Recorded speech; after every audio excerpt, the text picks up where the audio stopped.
하루의 시작을 함께 드립니다. 오늘 이 하루도 하나님께서 저에게 열어주셨습니다. 감사와 영광을 올려드립니다. 오늘의 말씀은 사도 바울이 하셨던 일들에 대한 내용 가운데 말씀 보도록 하겠습니다. 사도 바울은 고린도후서 12장 7절 말씀을 보게 되면 사탄의 사자가 자기에게 가시와 같은 걸 줬다 그랬습니다. 이 가시와 같은 걸 줬는데 이것을 없게 해달라고 3번씩이나 강구했는데 응답해 주시지 않으셨어요. 응답해 주시긴 하셨지만 9절 10절 말씀에 바울이 생각했던 것처럼 사탄의 가시를 없애준 것이 아니라 다른 것을 알게 하셨다는 것이 오늘 말씀의 주제이기도 합니다.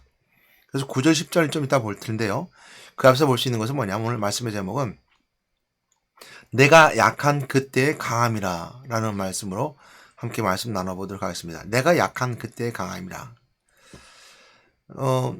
사도 바울은 고린도 교회에게 자신이 했던 일들에 대해서 쭉 설명을 합니다. 근데 이제 고린도 후서에서 보게 되면 고린도 교회에 자기는 신령하다, 아니면 자기는 뭐 위대하다라고 자랑하는 사람이 있었는가 봐요. 그래서 사도 바울도 마찬가지로 너희들이 아브라함의 자손이야? 나도 그렇다. 너희도 이스라엘 백성이냐? 나도 그렇다. 너희도 히브리냐? 나도 그렇다. 이렇게 말하면서 저는 자랑하던 사람과 빗대어서 본인이 고난 가운데 하나님이 얼만큼 자기와 함께 있는 거에 대해서 저처럼 자랑하는 것처럼 글을 쓰는 중에 있었습니다. 그래서 말하기를 내가 40에 하나 가마매를 맺었고, 그러니까 예수 믿는 것 때문에 핍박당해서 하나님이 하셨던, 그러니까 하나님이 이스라엘 백성들에게 하셨던 일들을 이스라엘 백성들 가운데 역사하셨으면 이스라엘 백성들 남대로 긍지심으로 고난 가운데 이겨낼 수 있는 능력이 됐겠죠. 또 고린도 교회도 그래도 마찬가지 그렇게 있었던 것 같아요. 사도 바울도 그거에 대해서 설명합니다. 그러면서 내가 너희들만큼 고난의 길이 없었던 건 아니다. 나도 고난의 길이 있었고 하나님이 역사하신 것들이 드러나긴 했었다. 이거거든요. 그래서 40에 하나 감염에도 맞았고 3번 태장을 맞았고 일주일을 바다에 지낸 적도 있고 이렇게 말하면서도요. 그러면서 말하기를 마지막에 뭐라냐면 그래도 나는 약한 것을 자랑한다 그랬어요. 하나님이 나를 통해서 강하게 하신 일 이것을 자랑하는 것이 아니라 내가 약한 것을 자랑한다라고 설명해 주고 있죠. 그럼을 통해서 물론 우리는 하나님 하신 일을 나타내야 됩니다. 드러내야 됩니다. 이건 우리가 분명한 사실이죠. 그럼에도 불구하고 이 사도 바울이 이렇게 말하고 있는 것은 고린도 교회 이것을 통해서 교만하기 때문에, 그러니까 하나님이 자기와 함께 있는 것 때문에 그 드러나고 겸손해지는데도 불구하고 교만하기 때문에 그 교만에 대한 메시지를 주고 있다는 것을 알게 됩니다. 그래서 나는 약한 것을 자랑하겠다는 거예요. 너희들 그래? 너희들 하나님 역사하신 강한 거 자랑해. 그러면서 그것 때문에 너가 높여지고 하나님보다 너가 더 위에 올라가고 너희들이 교만해지면 그건 소용없어. 난 약한 것을 자랑할 거야 라고 약한 것을 자랑에 대해서 설명해 주고 있어요. 그래서 이제 보게 되면 사도 바울이 삼층천 갔다 온 얘기를 쭉 해요. 내가 이제 그 누가 있었는데 라고 하면서 본인 얘기 아니라 제 3자의 모습으로 그 삼층천 하늘나라 갔다 온 것도 자랑합니다. 그만큼 신령한 것을 경험했다는 거죠. 그럼에도 불구하고 내가 약한 것을 자랑한다라고 말해요. 그래서 그러면 무슨 설명을 하냐면 사도 바울은 나에게 이런 가시 같은 게 있는데 이 가시와 갖다 준 것은 뭐냐면 나를 자고하지 않게 하기 위해서, 그러니까 나를 교만하지 않게 해서 주시기 위해서 나한테 가시 같은 걸 줬다라고 말해요. 가시 같은 거 주셨다 말하면서 그 고난가 온 것은 하나님이 나에게 이 가시 같은 걸 줘서 자고하지 않은 거, 그러니까 줬다는 의미는 맞지 않는 것 같아요. 왜냐하면 7절 말씀에 보게 되면 사단이 사자라고 하는 것처럼 하나님이 허락하신 거죠. 그러니까 사단이 사도 바울에게 와서 이렇게 환난과 어려움을 주는 거, 고난을 주는 거에 대해서 하나님이 허락하신 거. 이스라엘 백성들을 미디안 족속이 가나안 땅에 있는 이스라엘 백성들에게 타락한 이스라엘 백성들이죠.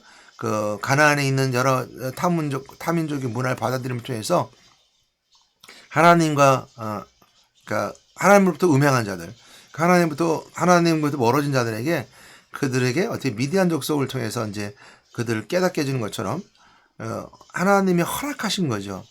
그런 의미에서 보는 겁니다. 하나님께 우리가 사단을 보내서라는 것이 아니라 그렇게 줬다라는 의미보다는 그게 맞는 것 같아요. 그랬을 때 자고하지 않기 위해서 허락하셨다는 거예요. 나를 교만하지 않기 위해서 허락하셨다고 말하면서 나는 약한 것을 자랑한다라고 말합니다. 그러면서 보는 것이 이제 오늘 본문 말씀인데요. 좀 전에 말씀드렸던 것처럼 본문 말씀이 나오게 된 배경은 그거예요. 내가 사탄의 가시가 있는데, 물론 이제 여러 사람이 그 사탄의 가시를 말하는 사람이 있습니다. 뭐 눈병이었을 것이다, 잘 보지 않았을 것이다, 아니면 이제 간질병이었을 것이다. 또 어떤 신학자들은 말하기를 정신적인 문제니까 이렇게 잘 드러나는 것이 아니라 한 번씩 이렇게 그 뭐랄까 이렇게 며칠에 아니면 몇 개월에 한 번씩 이렇게 드러나는 일이었을 것이다. 또 이렇게 표현하기도 하는 사람도 있습니다. 어느 것이 맞건 틀리든 분명한 것은 사단의 가시처럼 이 사도 바울에게는 굉장히 그 고난이었다는 걸 알게 되고 힘든 것이었던 것을 알게 돼요. 그러니까 그 안에 사도 바울이 가졌던 그 본인이 가지고 있는 것 중에 약한 거, 그러니까 사탄이 들어와서 나를 넘어뜨려고 하는 것처럼 약한 것을 통로가 되는 것들이 있는데, 그 통로가 되는 것들에 대해서 내가 자랑한다 말하면서 자랑한다는 게 그걸 위해서 기도했다는 거죠. 3번씩이나 뭐라 했냐면 3번씩이나 기도했다고 그랬어요. 그러니까 오늘 이제 그 말씀을 보게 되면 3번씩이나 기도를 했고, 또 이제 간구했음에도 불구하고 이렇게 9절 말씀에 이렇게 설명하는 거예요. 12장 9절 10절이죠. 그러니까 8절 말씀까지는 3번씩이나 내가 간구했다는 것을 이제 기록되어 있어요. 그리고 9절 말씀을 보게 되면 나에게 이르시기를 해서 내가 3번씩이나 간구를 했는데 이 사단의 사자를 없게 해달라고, 그러니까 즉 고난을 없게 해달라고 기도했는데, 그러니까 어떻게 보면 그 통로죠. 사단이 들어올 수 있는 통로니까 없게 해달라고 기도했는데 나에게 이르시기를 이렇게 말해요. 내 은혜가 내게 족하도다. 이렇게 하나님 말씀해 주셨다는 거야. 왜 그러냐면, 그러니까 내가 너한테 은혜 주는 게 족하다. 그것만 해도 된다는 거예요. 이는 내 능력이 약한 데서 온전해짐이라 하신지라. 그러므로 도리어 크게 기뻐함으로. 그러니까 하나님께서 말씀하신 나에게 이르시기를 내 은혜가 내게 족하도다. 이는 누구는 하나님의 능력이 약한 데서 온전해짐이라 하신지라. 이렇게 말씀하셨다는 거예요. 내가 약하니까 그거예요. 너가 약하니까 그 사단의 사자가 와서 고난을 주는 것처럼 사단의 통로가 되는 그 약함이 있으니까 내가 일한다는 거예요. 그러니까 이건 다시 말하면요, 통로고 들어오지를 만들 이 세상에 이 땅에 살아가면서 세상과 접하지 아니하고 또한 악한 마귀가 틈타지 못하는 육신의 삶이 없는 사람이라면 하나님 이해하실 이유가 없죠. 그런 사람 어디 있어? 천국에 있을 수 있죠. 인생에 대한 삶을 살아가면서 우리가 인생의 삶을 살아가고 이처럼 주어진 환경 속에 살아갈 때 우리는 항상 그 영향 속에 살아가는 거거든요. 그러니까 인생의 때에 살아갈 때 죽음 날까지 향해 달려갈 때 그 속에 살아가니까 그건 언제든 통로가 되는 거예요. 그건 다 마찬가지. 저도 마찬가지고 목사님도 마찬가지고 모든 아무리 유명한 사람들에도 마찬가지입니다. 통로는 있어요. 그 통로가 있는데 그 통로를 내가 자랑한다는 거예요. 사도반 자랑하면서 자랑한다는 이유는 뭐냐면 하나님 앞에 아뢰고 기도한다는 거예요. 그랬을 때 하나님께서 말씀하시기를 뭐랬어요? 나에게 이르시기를 사도반에 했던 것처럼 내 은혜가 내게 족하다. 그렇게 말씀하셨다는 거예요. 우리도 그렇게 말씀해 주고 계세요. 그러니까 뭐냐면 이는 내 능력이 약한 데서 온전해짐이라는 말씀을 통해서 알 수 있는 겁니다. 너가 이렇게 약해서 약하기 때문에 그 통로를 통해 내가 온전해진다는 거예요. 내 능력은 온전하게 된다는 거예요. 그래서 뭐라고 그러냐면 사도 바울은 그러므로 도리어 크게 기뻐합니다 그랬어요. 사도 바울은 그래서 크게 기뻐했다는 거예요. 나의 약한 것들에 대하여 자랑하니니 이는 그리스도의 능력이 내게 머물게 하렵니다 했습니다. 오늘 중요한 메시지예요. 그리스도의 능력이 내게 머물게 하려 함이라는 말씀이 굉장히 중요합니다. 첫 번째 중요한 것은 뭐냐면 머물 수도 있고 떠날 수 있다는 것을 먼저 생각해 볼 수 있습니다. 내가 예수 그리스도 믿는다만 하면서도 머물 수도 있고 떠날 수도 있다는 거. 그 머물러 있으면서 능력이 될 수도 있다는 것을 우리가 알게 됩니다. 첫 번째 알아야 될 건 그거죠. 여러분 그리스도의 능력이 여러분에게 머물게 하기 위해서는 무엇을 해야 되냐? 우리가 믿음을 가지고 확신 가운데 가야 됩니다. 예수가 누구냐라는 거. 제가 어제 전도를 나갔는데요. 이제 목요일 날은 이제 일반 전도를 나갑니다. 그래서 공원을 가서 전도를 했는데, 비가 이제 약간 많이 오지 않아도 이제 왔다 그쳤다 해요. 근데 이제 공원은 이제 천안에는 제 주변에 큰 공원이 하나 정도밖에 없어요. 그래서 사람들이 많이 와요. 그리고 그 공원은 이제 강아지를 끌고 올 수 있기 때문에 그 공원에 여러 사람들이 많이 오는데 주변에 교회가 많아요. 그러니까 공원에는 전도하러 많이 오거든요. 상당히 많은 부분들입니다. 물론 이제 이단들도 많이 옵니다. 신천지도 많이 오고요. 이단들도 많이 와서 전도를 합니다. 간혹 부딪히기도 하죠. 근데 서로가 이제 부딪히고 하면서도 싸우고 다투지는 않아요. 서로 보면 알거든요. 이제 뭐 우리도 기도하면서 가서 이제 영적 싸움 하긴 하는데 이제 우리가 대상자들 놓고 할 때 이제 우리 기도하면서 또 같이 기도합니다. 근데 이제 하도 많으니까 이제 그 공원에 오는 사람들이 전도하는 사람들을 대하는 방법들이 다양해요. 다양한데 워낙 그런 사람들이 많이 오니까 전도하는 사람들이 많이 오니까 뭐 잘 받아 그러니까 얘기를 나눠보면 알거든요. 뭐 교회 다녔던 사람이 있는데 오늘 어제는 한 여자가 이제 강아지를 끌고 나왔어요. 물론 이제 예수 믿으세요 여러분들 말했지만 그분이 이제 특이한 게 뭐냐면 이제 예수 믿으세요 이렇게 말했어요. 일단이 저는 관심이 없어요 이래요. 좀 다르구나 생각을 했어요. 예수 믿으세요? 우리 안 믿어요. 난 불교 믿어요. 아니면 나는 저 믿지 않아요. 아니면 난 교회 다녀요. 그 예수 믿어요. 수고하세요. 이게 이제 우리 답이잖아요. 물었으니까 예수 믿으세요. 물었으니까. 근데 이제 그 여자 대답이 뭐냐면 관심이 없어요. 그래요. 아니 관심이 없다는 것은 지금 교회 다니는 거 아니면 예수 믿는 거에 관심이 없다는 얘기세요? 아니면 불교에 관심이 있다는 얘기세요? 그랬더니 불교도 관심이 없고요. 교회도 관심 없고요. 뭐 뭐죠? 그 교회 다니는 거 관심 없고요. 또 뭐 이런 것을 얘기를 해요. 다 관심 없어요. 다 관심 없어요. 이게. 그래서 그러면 무엇이 관심 있어? 내가 물었어요. 그러니까 무엇에 관심을 두고 살아가세요? 그랬더니 이제 말을 안 하더라. 그러면 이제 본인이 거드는 관심이 있으세요? 그랬더니 그건 그래요. 그러더라고요. 그러면서도 이제 전도를 줬는데도 안 받아요. 저 전도를 주고 그래도 예수 믿고 한번 읽어보세요라고 그랬는데 받지 않더라고요. 돌아오면서 생각해 봤습니다. 참 사람들이 관심이 없다는 거, 거의 관심이 없다는 것만큼 큰 무서운 게 없겠구나 하는 생각이 듭니다. 영적으로 전혀 관계가 없다고 생각하는 것이고요. 영적인 삶을 살아가고자 하는 것에 관심이 없다는 것을 말하고 있죠. 물론 이제 한편으로 생각해 보게 되면 워낙 많은 사람들이 와서 대하다 보니까 그냥 무조건 처음부터 예수 안 믿어요 그러면 다른 방법으로 전도를 하고 그러니까 처음부터 관심이 없어요. 관계가 없어요. 이렇게 관심이 없어는 말로 이제 사람들을 대했을지도 모르겠다는 생각을 해보게 됩니다. 그 한 방법이라고 생각해 볼 수도 있겠지만 한편으로 생각해 볼 수 있는 것은 뭐냐면 전혀 관심 없다는 것만큼 무서운 게 없거든요. 관심이 없다, 관계가 없다는.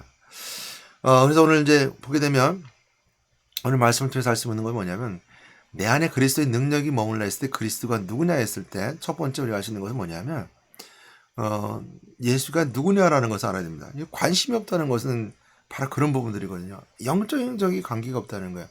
그러나 우리가 생각할 수 있는 것은 뭐냐, 여러분 마음속에 예수님이 계신다면 아니면 예수님이 계시지 않고 믿지 않는 사람들이 예수를 믿어야 된다. 그러면 첫 번째 뭐냐면 예수가 누구냐라는 것에 대한 관심을 가져야 돼요. 예수님이 누구냐. 처음 시작은 이제 예수님이 누구냐부터 관심을 가져야 되는 것 첫 번째 모습이고요. 그것이 이제 전달되기 위해서 그리스도에 관심 가져주기 위해서 첫 번째 해야 될 것은 뭐냐면 영적으로 관심을 갖는 거죠. 영적인 삶, 육신적인 삶이 아니라 영적인 삶에 대한 가치성을 우리가 먼저 부여해야 될 때 그 그리스도라고 하는 그리스도라는 그 그리스도를 통해서 메시아라는 그리스도를 통해서 하나님이신 그리스도를 통해서 영적인 삶의 가치성을 분명히 밝히 알고 그 삶을 인도해 주기 때문입니다. 그래서 이제 영적인 관심을 가져야 됩니다. 우리가 그렇지 못한 것이 안타까움이 있습니다. 그래서 첫 번째 보게 되면 그리스도가 누구냐라는 관심이 있어야 되는데 그건 누구죠? 하나님 또는 하나님 만나는 거잖아요. 그러니까 죄인이 죄산 받는 것이고 사망 권세에서 깨뜨리신 그리스도의 권세, 왕 되신 그리스도의 권세에 관심을 갖는 거예요. 이것이 그리스도라는 것을 분명히 알고 해야 됩니다. 참 하나님 감사한 거는 그래도 어제 제가 이제 어머니 교회가 이제 시골에 있는데 이제 수리 중에 있었어요. 어제 좀 늦게 한번 찾아갔는데 마침 조카가 있었어요. 조카가 있었는데 오랜만에 만나서 쌍둥이 조카인데요. 이란성 쌍둥이입니다. 남녀 여자. 그래서 같이 이제 저녁을 먹으면서 다시 한번 확인했어요. 어떻게 삶을 살아가느냐, 또 무슨 계획이 있느냐라고 이제 25살이니까요. 어떤 계획을 가지고 있느냐, 젊은 청년 때 이거 말하면서 근데 우리 조카 한 명이 좀 요즘 최근에 들어서 이제 실망한 일도 있고 그러니까 마음에 허전함이 있는 거예요. 허전함을 떠나서 이제 자꾸 열정이 사라져가는 거예요. 이제 그 어떤 사회적으로 뒷받침이 되지 않으니까 열정이 사라져가니까 거기에 이제 메시지를 주기 시작하면서 제가 이제 그 열정을 주시는 그 원동력, 열정을 갖게 하는 것은 내 삶에 내 쾌락을 따라가는 원동력을 통해서 즐거움이 열정이 되어야 되는 것이 아니라 내가 삶의 기반이 되는 삶의 모든 것이 열정이 되는 것이 아니라 그 영적인 것에부터 출발하는 영적인 도우심에 따라 그러니까 성령이 너를 도우심을 통해서 성령이 주신 너의 삶에 열정을 품을 수 있는 마음 품게 하시는 것은 성령님이신데 그 성령이 주신 힘을 받아서 그 원동력으로 그 불을 지펴야 된다. 이렇게 설명을 해줬어요. 그러니까 열정이 생기는 것은 열정의 불쏘시개가 무엇이 되느냐는 것이 굉장히 중요한데 그걸 설명을 주면서 그리스도를 설명을 다시 한번 하게 됐어요. 너 마음속에 정말 예수님이 계시니? 라고 예수님이 계시다고 그러더라고요. 그럼 예수가 누구야? 라고 물었어요. 그리고 그 예수가 너희가 누구일 뿐만 아니라 너에게 어떤 분이며 너희가 어떤 영향력을 주고 있으며 너에게 어떤 영향력을 통해서 너희가 무엇을 이루고 있니? 라고 물어봤어요. 근데 그런 대답은 많이 듣지 않으니까, 질문 많이 듣지 않으니까 대답하기가 조금 어려웠었고, 또한 마찬가지로 영적으로 눌려있고, 또한, 열정이 사라지고, 자꾸 우울해지고, 또한 자꾸 이렇게 실망감이 들어갔을 때는,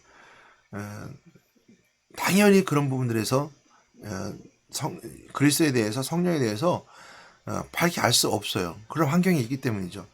영적으로 지금 자꾸 눌려있는 상황에서 어떻게 알 수 있을까요? 뭐 깨어있어 말씀 가운데 있는 사람들도 그 안에 그리스도를 대답할 때는 충분히 말할 수 있겠죠. 근데 자꾸 눌려있으니까 대답은 못하죠. 눌려있다는 증거죠. 그래서 설명하면서 오늘 그리스도의 능력이 내 안에 머물게 하려는 말씀이 생각났어요.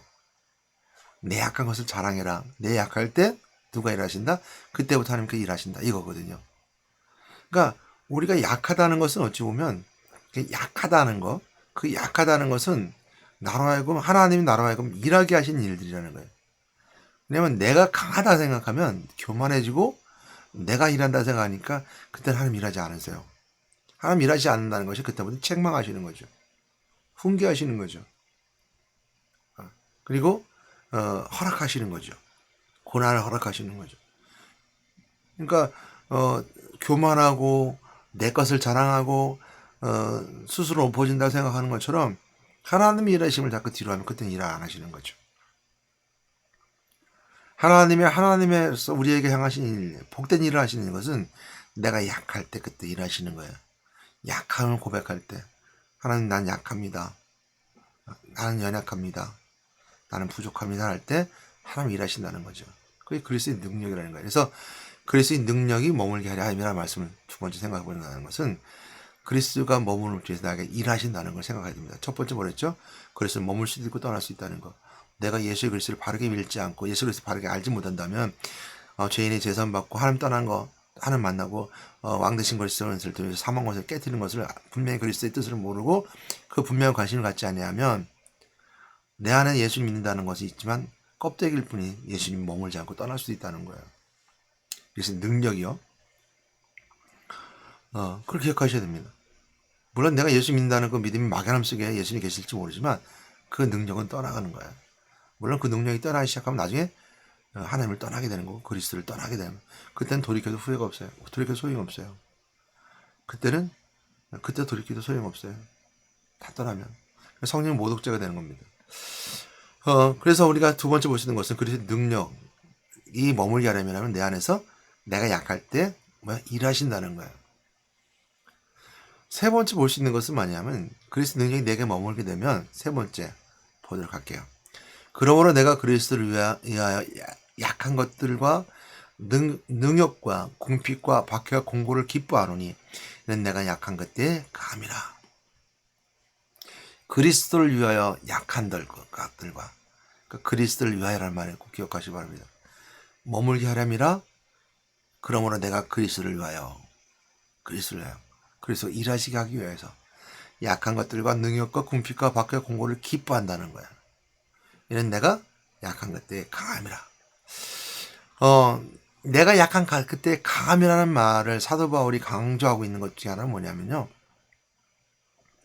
내가 강한 것은 내 힘으로 강해진 것이 아니라 내가 삼층천에도 갔다 오고 내가 히브리며 나도 히브리다 너희가 히브리니 나도 히브리다 너희들이 아브라함이다 나도 아브라함이다라고 말했던 그 사도 바울의 그 신령함과 육체의 삶의 강함은 내가 아니라 그리스도가 일하심을 통해서 강해진 것이라는 것을 이렇게 역설적으로 설명해 줬다는 걸 알게 됩니다.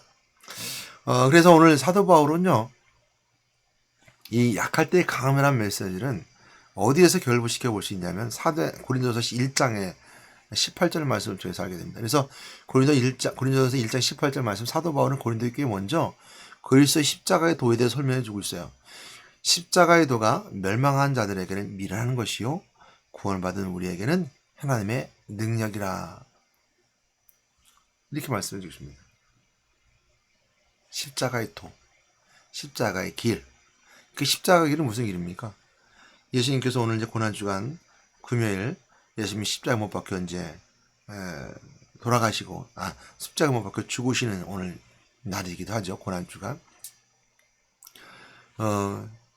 십자가 길이라는 것은 고난과 어려움과 고통과 슬픔과 아픔을 다 감당하고 가신 그 길이잖아요.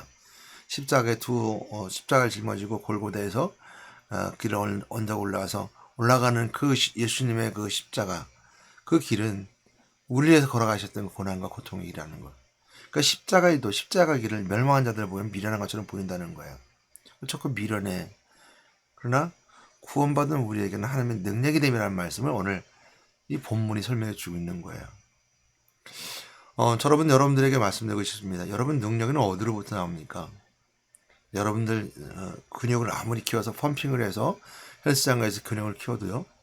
시간이 지나면 세월이 지나면 그건 다 빠지게 돼 있어요. 나이가 먹으면요. 근육이 다 빠지게 돼 있어요. 물론 이제 기본적인 근육을 가지고 있지만 젊었을 때처럼 그런 근육을 가질 수 없어요. 내 힘으로 능력을 내가 힘으로 언제든지 강할 수 있는 건 아니거든요. 또한 여러분 지식이, 여러분 물질이, 여러분 모든 것이 여러분 강하게 생각하죠. 여러분 돈이 여러분 강하게 생각하죠. 여러분 능력이 어디서부터 나오냐 한다면 오직 예수 그리스도가 머물 때 그리스도 능력이 우리부터 나온다는 거예요. 여러분 마지막으로 하나 더 여러분들 말씀드리고 싶은 것은 그겁니다. 약함을 자랑한다는 것은 고난을 영광스럽게 한다는 뜻이 아니에요. 고난을. 그러니까 내가 약함을 통해서 약한 것이 뭐 공공과 어려움과 핍박과 여러 가지 것도 있을 수 있어요. 돈도 없고 힘도 없고 백도 없고 다 약해 보일 수 있잖아요. 그래서 이 고난당하는 그래서 없어서 고난당하는 것이 예수 믿는 때문에 나는 이렇게 부족하고 돈도 없고 가난하고 그래서 이 고난의 길은 내가 힘든 길이라면서 그 고난을 영광스럽게 한다는 뜻이 아니에요. 그 고난 오늘 사도 바울이 했던 것처럼 그거는 하나님의 뜻과 반대되잖아요. 사단의 주인 사자라고 했던 것처럼 하나님 뜻과 반대되잖아요. 7절에서 말했던 것처럼. 그러나 그 약할 때 갖가지 교만스러운 것들에 대해서 이제 봉쇄되는 거예요. 내가 자랑할 것들이 내 힘으로 자랑할 것들이 이제 자랑할 것이 없게 되는 거죠. 그때부터 그리스도께서 일하신 길이 열리게 된다는 것을 우리가 말하고 있다는 것을 알게 됩니다. 그러므로 여러분이 약해서 고난당하는 것이 영광스럽게 한다는 뜻, 자랑거리가 된다는 것은 아닙니다. 고난을 자랑하는 것이 아니라 하나님의 일하심을 고백한다는 걸 기억하시고 오늘도 그 약한 때 그 강함을 가질 수 있는 여러분 되시기를 주님의 은혜 부탁드리고 건면하며 축복합니다. 하나님 감사합니다. 오늘 고난주간 또한 예수님께 십자가에 못 박혀 죽으시는 날 맞이해서 십자가 길 얼만큼 우리에게 능력이 되는가 다시 한번 그 십자가의 길은 고난과 어려움과 고통의 길이고 세상 손에 바라볼 때 그것이 약한 길이고 가장 나약한 길이고 가장 슬픈 길이고 고통 길이고 어려운 길이지만 하나님 믿는 우리에게는 그것이 능력의 길임을 깨닫고 오늘 그리스도의 능력이 내 안에 머물 수 있는 그 시간을 저희도 인도해 주며 또 그리스도가 내 안에 머물 수 있게끔 항상 하나님께 가까이 가시는 저희들 되게 인도해 주시옵소서. 예수의 이름으로 기도드렸습니다. 아멘.